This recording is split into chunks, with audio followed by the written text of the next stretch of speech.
એમ કીધું કે જ્ઞાની મને પ્રિય છે, પણ એની કેવી રીતના ખબર પડે? આપણને કોઈ વ્યક્તિ પ્રિય હોય તો આપણે એનું વધારે રાખતા હોય, આ કરતા હોય, દેખાય છે તો એવું કે જ્ઞાનીને વધારે પરીક્ષા હોય, તો પ્રિય છે એ દેખાતું તો નથી ક્યાંય. બરાબર છે, એ સાચી વાત છે. અહીંયા વ્યવહાર બાદ આવે છે. હા, શું એની કેરેક્ટરિસ્ટિક શું પ્રિય છે? હા, જ્ઞાનીને એની બીજાને ફીલ થવું જોઈએ ને, બીજાને ફીલ થાય ખબર પડે કંઈક સ્પેશિયલ મળવું જોઈએ. છે તો સ્પેશિયલ. હા. જ્ઞાની મને પ્રિય છે એટલે કેવી રીતે? હવે આપણે હા સગુણ ભક્તિ એ પેછો બીજી વાત. એટલે તમે યાદ રાખજો પ્રશ્ન બીજો. એવું ન થાય પેલાનો જવાબ આપે તે બીજો પ્રશ્ન જ પૂરો ભૂલાઈ ગયો. એવું ઘણી વાર બને. હા, પેલો જવાબ હું આપું કે શું એમાં છે. આપણે એવું માનતા હોય કે આને પ્રિય છે ને એટલે બહુ રાખતો હોય. બરાબર છે. અહીંયા બંને તરફ કીધું. એને હું પ્રિય છું અને મને એ પ્રિય છે. આવું એક તો આ બહુ અતિશય કઠિન સમજવા જેવું છે. ટુ વે છે. આવું બહુ કઠિન બને જો. બરાબર છે. કેમ તો કે બંનેના ઋણાનું બંધન ઓછા હોય. જોજો આને પ્રિય હોય એવું બને, પણ આ પાછા બીજાને કોકને પ્રિય હોય, એ પાછું બીજા કોકને પ્રિય હોય. આવી જ ચેઇન ચાલે બધી જગ્યાએ. પરસ્પર નો હોય. એ બહુ રેરેસ્ટ હોય. ગુરુ શિષ્યમાં પણ એવું હોય. ગુરુ શિષ્યને શિષ્ય ગુરુને બહુ ચાહતો હોય. બને ગુરુ શિષ્યને નોય ચાહતા હોય, અને એમાં કંઈ ખોટું નથી. કેમ કે એ અનેક આપણે જગતને સમજવાનું છે તો એક કોઈ લીટી જ નથી. એ અતિશય આ ઇલેક્ટ્રિકમાં આપણે એવો ફરિયાદ કરી કે મોબાઈલ તમે બનાવો છો તો આટલા બધા વાયરો અહીં શું કામ નાખો છો? મારે જ્યારે ખોટું ક્યારેક મોબાઈલ ખરાબ થઈ જાય તો મારે ત્યાં જવું પડે. એક સિમ્પલ રાખી દીધો હોત તો કામ સિમ્પલ, અહીંયા કેમ વાયર ભરાવો ને અહીંયા લાઈટ થઈ જાય. મોબાઈલમાં એવું સિમ્પલ એક જ દોરડું રાખી દીધું હોય કે તમારે અહીંયા ભરાવી દેવાનું, સરખું થઈ જાય. થાય એવું તો મોબાઈલ થાય તો વાત સંભળાય? ન સંભળાય ને. મોબાઈલને જે કાર્ય કરવાનું છે ને અતિ કોમ્પ્લિકેટેડ કાર્ય કરવાનું છે. જે અતિ દૂર બેઠો છે એનો અવાજ એઝ ઇટ ઇઝ તમને પરિવર્તન કરીને સંભળાવવાનો છે. એના માટે અનેક દોરડા જોઈશે, અનેક ચિપ્સ જોઈશે, કેટલું બધું જોશે આટલાકમાં. હવે એને તમે જીવનભર મોબાઈલ વાપરો, પણ એકવાર જ્યારે મોબાઈલ ખરાબ થઈ જાય ત્યારે સમો કરી જવું થશે નહીં. તમને ખબર જ નહીં પડે કેવું દોરડું શું કરે છે. હવે ઈ નથી ખબર પડતી તો કર્મના દોરડા તો આ જન્મારાનું અત્યારનું જ છે. એ તો કેટલી જગ્યાએ કનેક્ટેડ છે. હજારો વર્ષમાં આપણે કહી દીધું આઈ લવ યુ કેટલાક લોકોને, કે હું તારી યાર જીવન પાસ કરીશ ને એવા હજારો જગ્યાએ કહી દીધું છે. આપણે કમિટમેન્ટ આપ્યા છે ને એવા 1000 પૂરા થઈ ગયા છે. આ પણ યાદ જ નથી અત્યારના. ઓછું હોય એવું બની શકે, એવું ન હોય એવો સંબંધ. સાયકોલોજી કહે છે કે એવું ઓછું બને, એવું ઓછું બને એવું કહે છે. એવું ન હોય એવું કહેતા નથી. નકર કેટલાય લોકો એવું ન માની લે કે આવું હોય જ નહીં. બરાબર છે. એમ કે આ સમજવું બહુ જરૂરી છે. પણ ન હોય તોય એને એમ નથી લેવાનું કે દ્વેષ કરે છે. આ જો આપણે એક જ મુખ્ય વાત આપણે ક્યાં ખબર છે કે જે મારી સાથે નથી ને મારી સામે જ છે. ત્રીજી કેટેગરી કોઈ રાખતા જ નથી. જગતની એક જ કેટેગરી છે અત્યારે કે જે મારી સાથે નથી ને મારી આમાં જેની આ નથી એ મારો 100% દુશ્મન છે, મારી સામે જ છે. કુદરતે કેટેગરી ઘણી રાખેલી છે, બાજુની રાખેલી જ છે. હોઈ શકે મારી સાથે બેસતો નથી, ઓકે, મારી પાસે હોઈ શકે, અને હું કદાચ એવું કરું તો અહીંયા આવી શકે. આખો પરિવર્તનશીલ સમાજ છે. લોકોનું એ વિઝન નથી હોતું, એટલે લોકો કોઈ એક સ્ટીકર લોંગ ટર્મ માટે ચોંટાડી દે છે ને કે આવું છે. બરાબર. હવે પ્રશ્ન એ છે કે દુઃખ હંમેશા તમે જોશો ને તો સહન છે ને એ અંતે પ્રિય વ્યક્તિને કરવાનું જ આવે છે. તમે જગતનો નિયમ જોશો ને કે જોજો, સહન સૌથી વધારે જેનું કર્યું હશે ને એ પ્રિય વ્યક્તિનું કર્યું હશે ને એ કર્યું હશે ને એ જ પ્રિયત્વની નિશાની છે. જો પ્રિયત્વ એને ઘટિત કરવું હોય ને આ પરીક્ષામાં પાસ ન થાય, બરાબર, તો એ અડધે રસ્તેથી જ સ્કીપ કરે છે. પ્રિયત્વ ઘટિત કરવા માટે એક પ્રોસેસ છે. પ્રિયત્વ ઘટિત થયું છે કે નહીં, વચ્ચે ક્યારેક ભ્રાંતિ થઈ જાય છે. આપણા જગતમાં પણ એવું બને છે, વ્યવહારમાં પણ. આપણને પહેલે દિવસે ખૂબ સારું લાગતું હોય, બીજે દિવસે સારું લાગતું હોય, ત્રીજે દિવસે લાગે કે હવે આ ઠીક છે, આપણે ને આપણે 2 દિવસ એને સર્ટિફિકેટ આપ્યા હોય કે નહીં આ તો જગતનું ઉત્તમ વ્યક્તિ છે, બરાબર. પછી આપણું ત્રીજે દિવસે મન ફરી જાય તો એ માનવાનું કે પ્રિયત્વની એક ચેઇન ચાલતી હતી, બરાબર. ગુરુ છે ને એ પ્રિય એટલે અંતેવાસી કહેવાય. બાળકને જ્યારે ગુરુકુલમાં રાખે ત્યારે અંતેવાસી પછી કરે, પેલા એને શિષ્ય કરે. અંતેવાસી એટલે એ ગમે ત્યારે ગુરુના રૂમમાં જઈ શકે, ગુરુની ગમે એ વાત સાંભળી શકે અને ગમે એ પ્રશ્ન પૂછી શકે. આવો અધિકાર અંતેવાસીને મળે, શિષ્યને ન મળે. હવે શિષ્યને ડિસ્ટન્સ રાખવાનું છે. ગુરુ એમ કહે કે હવે તું અંતેવાસી થયો, પછી એ અંતેવાસી થાય, પછી ઇન્ટરનલ પેલામાં આવે, ઇન્ટરનલ ક્રાઉડમાં આવે, બરાબર. એટલે એ વસ્તુ એ ગુરુને એવું લાગે કે હવે એ મારી વિપરીત લાગતી વાત પણ સમજવા માંડ્યું છે, બરાબર. તો એને શું કહેવાય? અંતેવાસી કહેવાય. એ પ્રિય કહેવાય. હવે એ પ્રિય સીધો નથી થઈ જતો, એ પ્રિય બનવાની એક પ્રોસેસ હોય છે. ક્યારેક એનો કાંઈ વાક ન હોય ને ખીજાઈ જાય ગુરુ. હવે એ જો ખીજાય અને શિષ્ય જો બહાર કહી દે કે આ ગુરુને બહુ મહાન માનતો હતો પણ કાંઈ દમ નથી, કેમ કે આ કાંઈ વાક વગર દાટી દીધો મને, એટલે ગુરુ માની લે કે આનું પાત્ર બહુ નાનું છે. પાણી તો એ સમુદ્રનું લેવા આવ્યો છે પણ માત્ર વાટકો લઈને આવ્યો છે. હું દઈને કેટલું દઈશ એને? ગુરુની ઈચ્છા છે જ એને દેવાની, એવું નથી, પણ એ જોવે છે કે પાત્ર કેવડું લઈને આવ્યું. પછી ગુરુ કહે છે કે હું તને બધું જ ભણાવી દઈશ. પછી કહે છે કે હું કાલ કહેતો હતો પણ આજે હવે મને ઈચ્છા નથી, હું તને નહીં ભણાવું. હવે એમાં શિષ્ય એવું બીજાને કહી દે છે, બીજા શિષ્યોને, કે આ ગુરુ કહેતા હતા, પોતે જ કમિટમેન્ટ પાડતા નથી, તો આ પણ શું શીખડાવવાના? એટલે ગુરુ સમજી લે કે ઓકે, આને કઈ વાત કઈ દ્રષ્ટિથી સમજવાની એ ધીરજ નથી, એ પેશન્સ નથી. આવી આ તો મેં 1-2-3 વાત કરી, આવી 1000 વાત થઈને આવું કઈ ન કરે. આવું ઈ ક્યારેક અને કઈને બહુ ઓછું કરે. જોજો, કીધા વગર ઘણું જોવાઈ જાય. જો કઈને કયો ને એમાં બહુ લિમિટેશન આવે. કીધા વગર ઘણું બધું મપાઈ જાય, ઘણું બધું જોવાઈ જાય, ઘણું સમજાઈ જાય. આ બધું જ છે ને સાયલેન્ટ થઈ જાય. સાયલેન્ટની બહુ મોટી કિંમત છે. મૌન ઘણું બધું કહી દઈએ. બુદ્ધિ વગર ના હોય ને એ જ આવું બધું શબ્દોથી.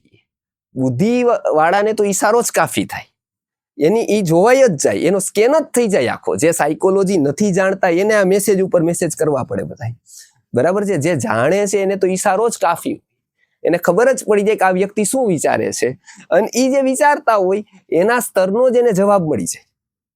એને કઈ એવું બીજું બધું કરવું ન પડે, કઈ ખબર પડી જ જાય. કેમ કે મનુષ્યની પેટર્ન કુદરતે એક જ સરખી રાખી છે. હવે આ પ્રિયત્વ તમે આપે જે વાત કરી એ પ્રિયત્વ બનવાની એક સાધના હોય. એ સાધના પરીક્ષાથી શરૂ થતી હોય, બરાબર છે. પત્નીની જ વાત લ્યો, પતિ પત્ની બે હોય. માતા પિતા કોઈ બીજાના ભાગમાં ન આવતા મોટા ભાઈના ભાગમાં આવ્યા હોય. મોટા ભાઈના પત્નીને એવું લાગે કે આ પડોજણ મારે પાસે કેમ આવી, તો પતિ એને પ્રિય માને છે ત્યારે એને પ્રિયત્વ સિદ્ધ ક્યારે થશે? એ રાખે ત્યારે કે ન રાખે ત્યારે? હાલો, આ જ વ્યવહારમાં આપણે જોઈએ તો એ રાખે ત્યારે એ પ્રિય છે.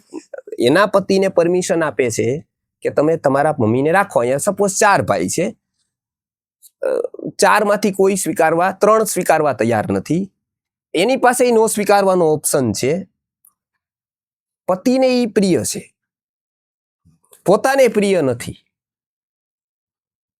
પતિને તો પ્રિય છે એના મમ્મી, પોતાને પ્રિય નથી. જેવું સાધારણ 100-90 જગ્યાએ થાય છે, હોતું નથી. કેમ કે બે અલગ અલગ ઘરેથી આવે છે. મમ્મી કહી દીધેથી મમ્મી થતા નથી. ઈ મધર ઇન લો છે, ઈ લો થી મમ્મી છે. ઓલા મધર છે, ઓલા મધર ઇન લો છે. તો એ લોને હટાવવા માટે પ્રયત્ન કરે, સારી વસ્તુ છે. ધીમે ધીમે લો જાય, ઇન જાય, ખાલી મધર રીએ સારું છે. પણ એ કાઢવાની મોટી સાધના છે. એ કાઢવું એટલા 2 શબ્દો કાઢવા આમ જીવન નીકળી જાય. તો એ શું કરે તો પ્રિય, જો એ સાચવશે તો એને સગવડતા પડશે કે અગવડતા પડશે? 100% અગવડતા પડવાની છે. એને ઓલા 3 સુખી રહેશે કે પોતે સુખી રહેશે? ઓલા 3 જ્યારે ધારે ત્યારે જઈ શકશે બધે ફરવા, બરાબર. ઓલા 3 ધારે એને બોલાવી શકશે. હવે આની લિમિટેશન ઘણી બધી આવી જશે. છે વ્યવહારમાં આવું જ, બરાબર. હવે આપ એવો કયો કે પ્રિય ઈ હોય તો વધારે સુખી હોવા જોઈએ, તો આ પ્રિય છે, આ ક્યાં વધારે સુખી છે? આવું જ થાય. પ્રિયત્વ એક સાધના માગી લે, એક સમજ માગી લે, અનુકૂળતા અને પ્રતિકૂળતામાં સમભાવ માગી લે. અનુકૂળતા છે ને અનુકૂળતા એ પ્રિય છે, તો એવું તો આખું જગત છે, એવું તો બધું જ છે. અનુકૂળતા એ તો કોણ કોને પ્રિય નથી. પ્રતિકૂળતા આવે ત્યારે જ પરીક્ષા હોય છે. પ્રતિકૂળતા આવે, પૈસા હોય ત્યારે તો બધાય પ્રિય જ લાગે છે. ત્યારે તો આપણો નોકરાઈ આપણને સલામ ભરે છે, ન ઓળખતોય સેટ કરે છે, એ બધું. પણ એ કોને કરે છે? ગાડીને કરે છે. આપણને નથી ખબર પડતી કે આ માન મારું ગાડીને કારણે છે. આ ખાલી કંપની જ ફરી જશે ને કાલે, તોય આમાં ફરક પડી જશે. પારાની જેવું છે. એ જે દિવસે સમજ આવશે ને તે દિવસે આપણે માનને પણ ન્યાય આપશું, અપમાનને પણ ન્યાય આપશું. જો એ ખબર પડે કે આ માન મારું નહોતું, આ માન ફરારીને હતું, આ માન મર્સિડીઝને હતું, આ મારું હતું જ નહીં, તો તે દિવસે કદાચ આપણે ઓટો રિક્ષા લઈને જવું પડે, કદાચ 2 વ્હીલ લઈને જવું પડે, કદાચ છોટું સાયકલનું લઈને જવું પડે, તો તે દી આપણને સંકોચ નહીં લાગે. નહીતર એમ થશે કે એને શું લાગશે. કેમ? તો કે પહેલેથી જ એવું છે કે એને કેન્દ્રમાં રાખીને આપણે આપણી ગાડી લીધી છે. કેમ કે એ સારું ગણે છે, એ ગાડીને મોટી ગણે છે એટલે હું એ ગાડી લઉં છું. એ અમુક કપડાને સારા ગણે છે એટલે હું એવા કપડાં પહેરું છું. એ અમુક શૂઝને સારા ગણે છે તો હું એ મારા શૂઝ લઉં છું. ત્યારે મારા જીવનનું કેન્દ્ર બિંદુ બીજો છે. ત્યાં સુધી પ્રિયત્વની સાધના અતિશય દૂર છે. એટલે ભગવાનને પણ અતિ પ્રિય લાગવા વાળાને ઘણી બધી સાધના કરવી પડે છે. એનો અર્થ એવો નથી કે સુખી નથી. હા, એ દુખી છે ને, એ સમજ સાથેનો દુખી છે. એને દુઃખ પડેલું નથી, એને દુઃખ ઉપાડેલું છે. એનું દુઃખ સ્વીકારેલું દુઃખ છે કે હા, આ એના સુખ હાથવેતમાં જ છે, પણ એની સાધના તરીકે ઉપાડેલું દુઃખ છે. જેમ ઉપવાસ કરવા વાળો વ્યક્તિ ને તમે ભૂખ્યાની યાદીમાં ગણશો? તો શ્રીમંતો ડાયટિંગમાં છે, એ સરકાર યાદી બહાર પાડે કે કેટલા લોકો ભૂખમરામાં છે, લોકોને 2 રોટલી મળતી નથી, તો એમાં આપણે આવશું? આપણને ગણશે એમાં લિસ્ટમાં? એને 2 રોટલી નથી મળતી, ની નથી ખાઈ શકતા, ને આપણે નથી ખાઈ શકતા. એ મીઠાઈ નથી ખાઈ શકતા, ને આપણે નથી ખાઈ શકતા. કારણ બેયના જુદા જુદા છે. એની પાસે પૈસા નથી ખાઈ શકતા, ઈચ્છા હતી છે. આપણને ડાયાબિટીસ છે, આપણે નથી ખાઈ શકતા. આપણા નોકરો ખાઈ જ છે. દિવાળીએ પેકેટ આપણે 50 જણાને મોકલીએ, પણ આપણે 2 ન ખાઈ શકીએ, કેમ કે ઇન્સ્યુલિન લેવું પડે. બેયના કારણો અલગ અલગ, પરિસ્થિતિ બેયની એક, બરાબર. એને અલગ દુઃખ આપણને. પ્રિયત્વની સાધનામાં જ્ઞાની એટલે દુઃખી નથી. જ્ઞાનીના દુઃખના કારણ બીજા છે. જ્ઞાની સમજવું વધારે છે ને એટલે એ વધારે દુઃખી છે. જ્ઞાની ખાલી પોતાનું નથી વિચારતો અને વર્તમાનનું નથી વિચારતો. જ્ઞાની પાસે બીજો અને ભવિષ્ય, આ દુઃખી કરવાના 2 સૌથી મોટા સાધનો છે ને, એક સાથે જ્ઞાની પાસે છે. ઇન્ડસ્ટ્રીયાલિસ્ટ પાસે એક છે. એટલે ઇન્ડસ્ટ્રીયાલિસ્ટ ઈ જ લાઈનનો દુઃખી છે. ઇન્ડસ્ટ્રીયાલિસ્ટ ઈ જ લાઈનનો દુઃખી છે, કેમ કે એક સબળ કારણ એનું ભવિષ્ય છે. જોજો, એટલે એ સુખી નથી. વ્યવહારમાં દેખાય પણ એ સુખી નથી. નાનો માણસ એને સુખી ગણતો હશે, મોટો માણસ એને સુખીમાં નથી ગણતો. અને સુખી હોત તો ન્યા નો પોસ્યો હોત. અને જો એ સુખી થઈ ગયો કે આગળ નહીં વધે, પાકું છે. જો એ સુખી થઈ ગયો અત્યારે, તો હવે પૂરું સ્ટોપ થઈ ગયું. એને આ લાઈન આગળ વધારવી હોય તો દુઃખી ને દુઃખી થવું પડશે, દુઃખી ને દુઃખી થવું પડશે, તો જ ત્યાંથી આગળ આવશે. કેમ કે એ રેન્જ જ એવી છે, એ દોડ જ એવી, હરીફાઈ જ એવી છે કે તમે બેસી જાવ તો બીજા આગળ નીકળવાના, અને બીજાની હારવાર ચાલવા માટે તમારા પગ દુખે ઇન્જેક્શન લઈને દોડો. ગમે તે રીતે તમારે દોડવું કમ્પલસરી છે. પછી તમે ગમે તે દાવ ઉપર લગાવો દોડવા માટે, પણ તમારું દોડવું કમ્પલસરી. જ્ઞાની ઈ જ લાઈનનો છે. જ્ઞાનીમાં ફરક એટલો છે કે એના પાસે 2 વસ્તુ, દુઃખ દેવા વાળી બહુ મહત્વનું 2 વસ્તુ, એક ભવિષ્ય અને એક પર. જ્ઞાની પોતાનું જ નથી વિચારતો, બીજાનું વિચારે છે. એટલે સૌથી મોટું દુઃખ દેવા વાળું, સૌથી મોટું કારણ એની પાસે હાજર છે કે જે બીજો છે. પોતાનું જ વિચારે ને એને બહુ દુઃખ ન આવે. જોજો, એક સામાન્ય એવું ઘરમાં તમે તમારું જ વિચારો, દુઃખી નહીં થાવ. તમારા કારણે બીજા દુઃખી થશે એ વાત જુદી છે. આજે ઈ મૂર્છા છે, કે વ્યક્તિ પોતે ગમે તે રીતે ડીજેમાં વગાડે છે, ડાન્સ કરે છે, રાત્રે 12 વાગે બધી જગ્યાએ માઇક સ્ટીરિયા વાગે, બધું વાગે. શું કામ? વ્યક્તિ બીજાનું નથી વિચારતું એટલે એ દુઃખી કરે છે બીજાને. જ્યારે બીજાનું વિચારવા માંડે છે ત્યારે દુઃખી કરવાની બદલે દુઃખી થવાની શરૂઆત કરે છે. જ્ઞાની પાસે આ બહુ મોટું કારણ દુઃખી થવાનું છે, એટલે 100% જ્ઞાની દુઃખી છે. અને બીજું ભવિષ્ય છે, કેમ કે બીજો વ્યક્તિ જિંદગીનું ભવિષ્ય વિચારે છે. આ જન્મારાનું 10 વર્ષનું 20 વર્ષનું પ્લાનિંગ કરે છે. જ્ઞાની 20 જન્મારાનું પ્લાનિંગ કરે છે. જ્ઞાની એવું વિચારે છે કે અત્યારે કાંઈ વાંધો નહીં, અત્યારે હું ભૂખે મરી જઈશ, પણ મારો આગલો જન્મ તો બરાબર જ છે, એનો આગલો તો બરાબર જ છે, અત્યારે તો કાંઈ વાંધો નથી, અત્યારે તો હું ગમે તેમ કરી દઈશ. અત્યારે કરીને કેટલું સહન કરવાનું છે? અત્યારે થઈને શું થઈ જવાનું છે? ખરાબમાં ખરાબ શું થવાનું છે? કાંઈ નહીં, પણ મારું આગળની તો પ્રગતિ છે જ. એ ભવિષ્ય વિચારે છે, એ સૌથી મોટું કારણ છે. જ્ઞાની પાસે આ 2 કારણ છે. ઇન્ડસ્ટ્રીયાલિસ્ટ અથવા તો ભૌતિક રીતે જે લોકો આગળ છે એની પાસે 1 કારણ છે. એની પાસે બીજું આવશે ત્યારે આધ્યાત્મિક થશે, દુઃખી વધારે થશે, કે સમજ વધારે આવશે. એટલે પ્રિયત્વનું સંબંધ સુખ સાથે ન હોતા હિત સાથે છે. સુખ સાથે નથી. સુખ ટેમ્પરરી છે, અત્યારે છે, પછી નથી. હિત પરમેનન્ટ છે. એટલે સંબંધોને પણ જો દ્રઢ રાખવા હોય તો પ્રિયત્વની એક સાધના છે. ટેમ્પરરી સુખ નથી જોવાના, લાંબા સમયના સુખ જોવાના છે. થોડોક ત્યાગ કરીને પણ લાંબા સમયનું સુખ મળે છે.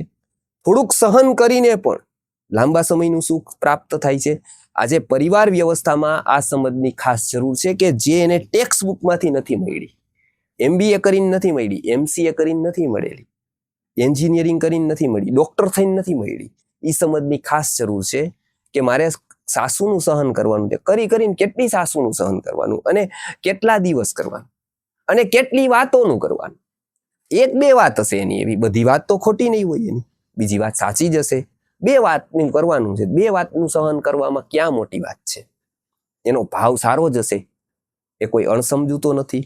આ વાત જો બરાબર મગજમાં બેસાડી દઈએ તો એ પ્રિયત્વની કક્ષામાં આવે છે. એ સમજ ઇફેક્ટ કરે છે બીજી સમજ સાથે.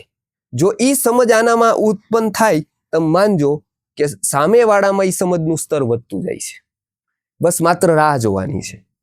જો આ સમજ સાથે કોઈક વાત કરે સામેવાળી વ્યક્તિને, ગુરુજીએ કીધું હતું અમને કે ક્યારેક અતિશય દુઃખી થઈ જાય, સાવ અભાવ આવી જાય, શું કરું? કોઈને કેવું? તો કે નહીં, કોઈને કહેવાનું નથી, એ છૂટ નથી, કોઈને પણ નહીં કહેવાનું. કોક સાવ આમ હોય કે અહીં નળ જ ખોલવાની વાત હોય, તૈયાર બધું જ હોય, કહેવાની જ વાર હોય. આ કેટલો સંયમ રાખવો પડે કે જલેબી, ગાંઠિયા, મીઠાઈ બધી તૈયાર છે ને ખૂબ ભૂખ છે, કહેવાનું નથી. કોકને મન થાય ને ત્યાંથી જલેબી ઉપાડે, ગાંઠિયા ઉપાડે ને આપી દે, અથવા પૂછે તો વાત અલગ. સામેથી કહેવાનું જ નથી. એનું એક જ હતું કે જો જરૂર પડે ને તો ચાની લારી કરી દેવી, લાચારી ક્યારેય કોઈની કરવી નહીં. ચાની લારી કરીશ તો ચાલશે, લાચારી કરીશ એ ચાલશે જ નહીં. લાચારી કરીને આત્મગૌરવ દાવ ઉપર લગાવવું એવું હું ચલાવીશ નહીં લઉં. ગમે એવી સ્થિતિ થાય તો એ કાંઈ નહીં કહેવાનું, નહીં કહેવાનું. આ કમિટમેન્ટ દો પહેલા કે ગમે તેવી તમારી સ્થિતિ હશે, કદાચ તમારે સ્ટેજ મૂકવું પડે તો મૂકી દેજો, કક્ષા ન મૂકતા. તમારી સ્ટેજ ઉપરથી ઉતરી જવું, કક્ષા ઉપરથી ક્યારેય ન ઉતરવું. સ્કીપ કરવાની છૂટ, આ બધુંય મૂકી દેજો. ન ચાલે, કાંઈ વાંધો નહીં.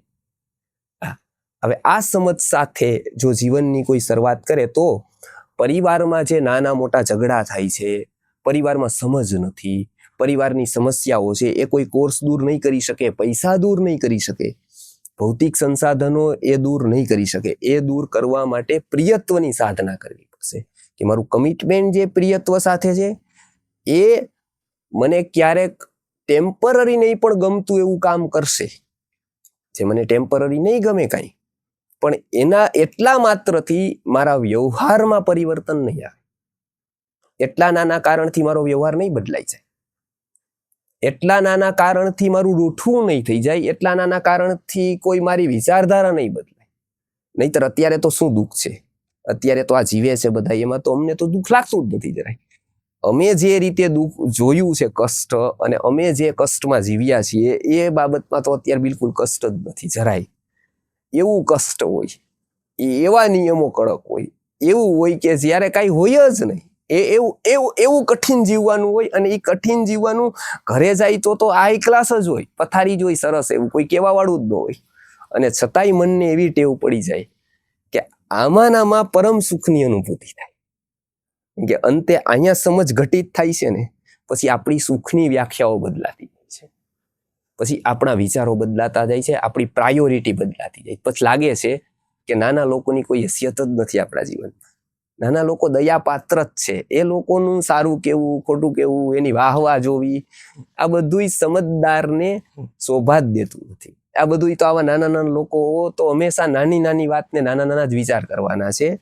આપણે જેટલા નાના કોન્ટેક્ટમાં રહેશું એટલા આપણે નાના વિચારના બનવાના છીએ. એનાથી કઈ લાભ છે જ નહીં.